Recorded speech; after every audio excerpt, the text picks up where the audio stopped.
G students unit 3 exercise 3.2 question number 7 in class of 55 student. एक class है, ठीक है, उसमें 55 स्टूडेंट्स हैं। 34 लाइक टू प्ले क्रिकेट, ठीक है, जो 34 बच्चे हैं जो क्रिकेट लाइक करते हैं खेलना। And 30 like to play hockey, तो 30 बच्चे हैं जो वो हॉकी खेलना पसंद करते हैं। Also each student like to play at least one of the two game, तो इनमें से कुछ ऐसे ये बच्चे जो हैं वो दोनों में से कोई ना कोई गेम प्ले करते हैं, खेलते हैं, ठीक है, जिनको लाइक करते हैं। कहता है कि फाइंड करो how many students like to play both game, तो आपके इसमें से टोटल कितने स्टूडेंट्स हैं जो दोनों गेम्स को खेलना प्ले करना लाइक करते हैं। तो सबसे पहले इस तरह के क्वेश्चन को सॉल्व करने के लिए आप लेट करेंगे। लेट मैं क्या करता हूँ कि ए लिखता हूँ, लेट ए इज़ इक्वल है सेट ऑफ, लिखता हूँ set of students, set of students who like cricket, ठीक है, जो बच्चे क्रिकेट को लाइक करते हैं, ठीक है, उनका जो सेट का नाम है वो है ए, ठीक हो गया। फिर बी पे लिखता हूँ, बी इज़ इक्वल है set of students who like hockey, और जो बच्चे हॉकी खेलना पसंद करते हैं उनकी सेट का नाम है बी। अभी हमने देखना है कि ए और बी में कितने बच्चे हैं जो प्ले करते हैं। अभी देखें, ए सेट का नाम था और क्रिकेट वालों का, तो यहाँ पे मैं लिखूँगा ये एन स्टैंड फॉर नंबर, ठीक है, number of element in set A is equal है क्रिकेट कितने बच्चे खेलते थे, ऊपर लिखा हुआ है 34, तो यहाँ पे 34 आ गया, ठीक हो गया। फिर number of element in set B वाले बच्चे थे वो जो हॉकी खेलते हैं, तो वो कितने थे हमारे पास 30, ठीक हो गया। तो यहाँ पे लिखता हूँ आल्सो टोटल इस क्लास के स्टूडेंट देखें कितने थे, in class of 55 student, total बच्चे थे 55, जिनमें से 34 क्रिकेट खेलना पसंद करते थे, 30 हॉकी, तो 34 और 30 को प्लस करो 64 आ जाता है। तो इसमें से हमने फाइंड करना है कि कितने बच्चे हैं जो बोथ गेम्स दोनों गेम्स को पसंद करते हैं। तो मैंने सेट ए को नाम दे दिया क्रिकेट वालों का, बी को नाम दे दिया हॉकी। ए में हमारे पास जो number of element in set ए 34 थे। आल्सो जो टोटल होती है ना क्लास की स्ट्रेंथ या टोटल वैल्यू होती है उसको हम यूनियन करते हैं, क्या करते हैं, तो यहाँ पे मैं लिखूँगा ठीक है, n number of element in set A union B, ठीक है। इसमें यूनियन जो होगा ना वो टोटल का हो, तो एक क्लास में टोटल स्टूडेंट कितने थे 55, वो मैंने ये लिख लिए। फिर कहता है इसमें हमने फाइंड क्या करना है कि कितने बच्चे हैं जो दोनों गेम्स को पसंद करते हैं। तो ये इतना लिखने के बाद आपने यहाँ पे फार्मूला लिखना है, ठीक है। फार्मूला मैं आपको बता देता हूँ, फार्मूला ये थोड़ी डिफरेंट चीज़ है, तो फार्मूला याद रखना है। तो टोटल स्टूडेंट्स, ठीक है, number of set in A union B, ठीक है, इज़ इक्वल है, पहले number of element in set A, पहले इसको लिखेंगे सिंपल करके, number of set in element A plus number of set in element B, ठीक है, माइनस करेंगे कि number of set of A intersection B, जो चीज़ फाइंड करनी होती है ना तो वो माइनस होती है और उसमें इंटरसेक्शन करते हैं, ठीक है। ये दोबारा बता देता हूँ, टोटल स्टूडेंट्स की जगह यूनियन का साइन लगता है ए यूनियन बी, और जो फाइंड करनी होती है उसमें माइनस करते हैं और ए इंटरसेक्शन बी लगाते हैं, ठीक है। अभी देखें नंबर ऑफ, इधर number of element in set A union B में कितने थे 55, तो यहाँ पे 55 पुट कर दिया, इज इक्वल है नंबर ऑफ ए में कितने थे 34, यहाँ पे 34 प्लस कर दी, प्लस बी में कितने थे देखें 30, नंबर ऑफ सेट बी में 30 थे, माइनस ये फाइंड करना है ए इंटरसेक्शन बी, ये फाइंड करेंगे कितने बच्चे हैं जो दोनों गेम्स को पसंद करते हैं, मतलब क्रिकेट भी हॉकी भी। तो ये 55 एज इट इसी तरह आ गया, इज इक्वल है, इन दोनों को प्लस करेंगे तो क्या आ जाएगा 64 minus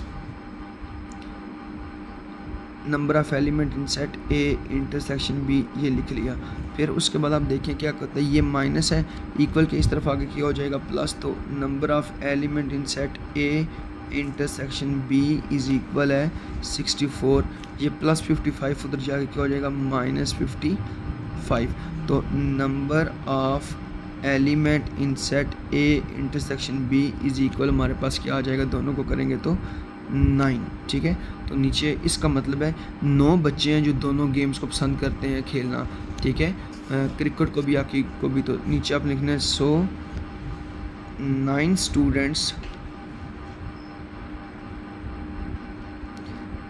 student like both games.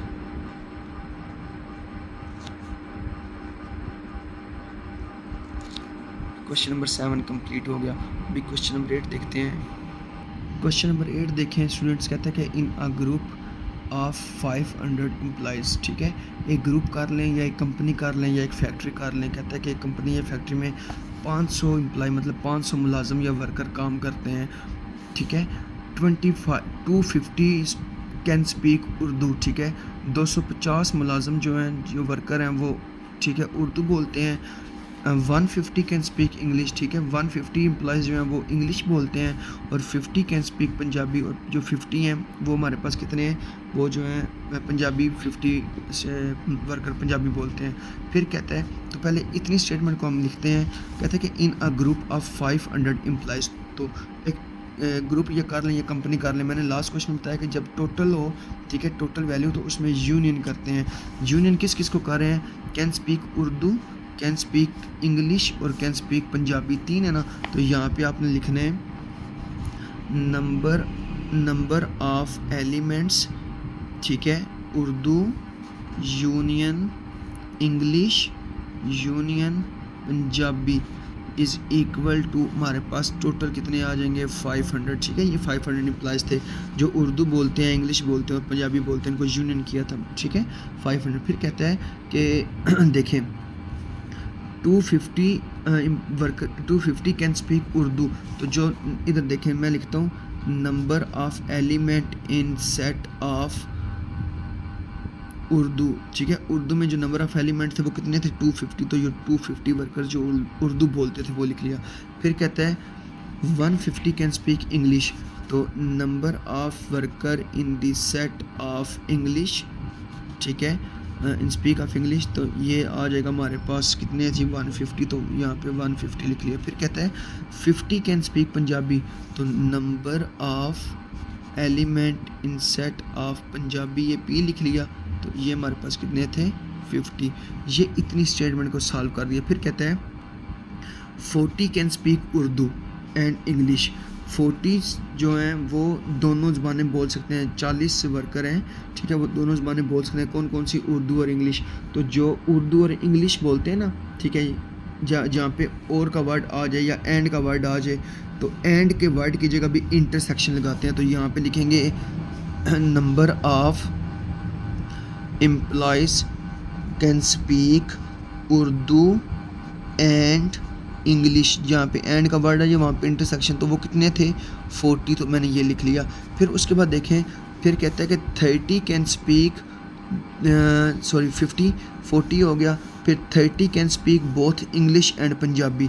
तो इंग्लिश और पंजाबी कितने बोलते हैं, तो मैंने एंड का बोला, तो इंग्लिश एंड में इंटरसेक्शन, यहाँ पे पंजाबी आ जाएगा। तो ये कितने हमारे पास, 40 के बाद 30 थे, वो हमारे पास आ गए 10। फिर उसके बाद देखें and 10 can speak Urdu and ये पंजाबी लिखा हुआ है। तो जो 10 हैं वो हमारे पास कौन कौन से हैं जी, उर्दू और पंजाबी वाले। लिखेंगे number of employees can speak Urdu and Punjabi is equal कितने थे, 10। ठीक है, फाइंड इसमें क्या करना है, देखें how many can speak all 3 language. तो कितने एम्प्लॉयज़ हैं जो तीनों लैंग्वेज बोल सकते हैं। ठीक है, जो तीनों लैंग्वेज बोलनी होती है ना, ठीक है, उसमें भी हमने इंटरसेक्शन लगाते हैं फाइंड करने के लिए।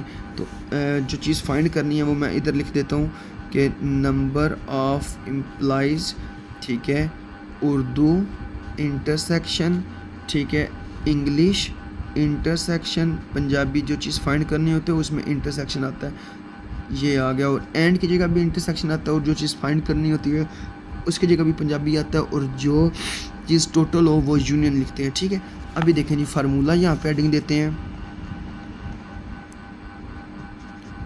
फार्मूला क्या होगा टोटल का, सबसे पहले यहाँ पे लिखना है नंबर ऑफ वर्कर्स या एम्प्लॉइज हु स्पीक उर्दू, ठीक है, यूनियन इंग्लिश यूनियन पंजाबी, ठीक है।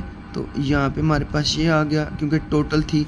फिर उसके बाद सेपरेट सबसे number of workers who speak Urdu can speak Urdu, तो यहाँ पे नंबर ऑफ़ यू लिख लिया, फिर प्लस होता है तो number of employees can speak English, तो प्लस ई कर लिया, फिर पंजाबी आ जाएगा तो एन प्लस एन पी कर लिया, ठीक है। जो नंबर होते हैं सिंपल वो प्लस होते हैं, लेकिन जब दो वाला सेट बन जाए कि कौन कौन से बंदे, ये देखें इंटरसेक्शन में पिछले क्वेश्चन बताया था जहाँ पे इंटरसेक्शन का साइन आ जाए माइनस आता है, तो जहाँ पे दो सेट हो वहाँ पे माइनस करना है, माइनस नंबर ऑफ, ये लिखना 40 वाला, number of employees can speak Urdu and English, फिर माइनस नंबर ऑफ स्टूडेंट, अभी ये लिखना है number of workers can speak English and Punjabi, फिर माइनस नंबर ऑफ एम्प्लॉयज़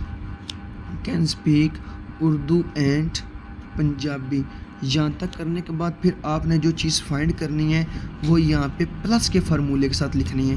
तो यहाँ पे आ जाएगा number of element in the set of Urdu, ठीक है, एंड इंग्लिश एंड पंजाबी, ठीक है, कैन स्पीक, ठीक है। वो लास्ट में जो चीज़ फाइंड करनी है इसमें प्लस करनी है, तो फार्मूला याद कर लें। देखें टोटल वैल्यू थी, ये टोटल वैल्यू हमारे पास कितनी थी 500, तो यहाँ पे मैंने पुट कर दी इधर 500, ठीक है, इज़ इक्वल में उर्दू बोलने वाले कितने थे 250, तो देखें उर्दू के नीचे 250, इंग्लिश बोलने वाले कितने थे 150, ठीक है, तो 150 लिख लिया।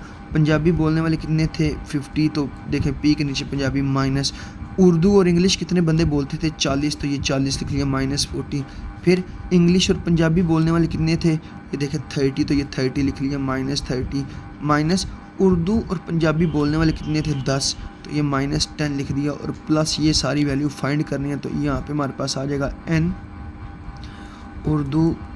Urdu intersection English intersection Punjabi, ये आ गया, ठीक है। उसके बाद देखें ये 500 एज इट इसी तरह आ जाएगा हमारे पास 500 इज़ इक्वल है, इन सब को प्लस माइनस करें कैलकुलेटर से तो आपका आंसर आता है 370, क्या आ जाएगा जी 370 प्लस आ गया, ठीक है। जो चीज़ फाइंड करनी है नंबर ऑफ यू, ठीक है, इंटरसेक्शन ई इंटरसेक्शन पी, तो ये प्लस का 370 इक्वल किस तरफ आके क्या हो जाएगा माइनस का 370, 500 माइनस 370 इज इक्वल है n U intersection E intersection P. तो 500 में से 370 माइनस करते हैं तो मेरे पास आंसर आ जाता है, चेक करते हैं जी क्या आता है। तो हमारे पास जो माइनस करते हैं तो कितने आ जाते हैं, तो इसका मतलब है 130 वर्कर्स हैं जो उर्दू भी बोल लेते हैं, इंग्लिश भी बोल लेते हैं और पंजाबी भी बोल लेते हैं। तो यहाँ पे n इज़ इक्वल है u इंटरसेक्शन e इंटरसेक्शन यहाँ पे p आ जाएगा। तो नीचे लिखने 130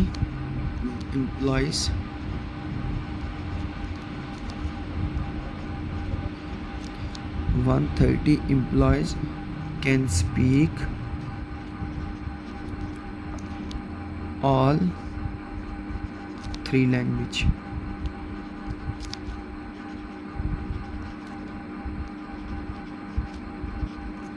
ठीक है, ये एक्सरसाइज 3.2 का क्वेश्चन नंबर 7 और 8।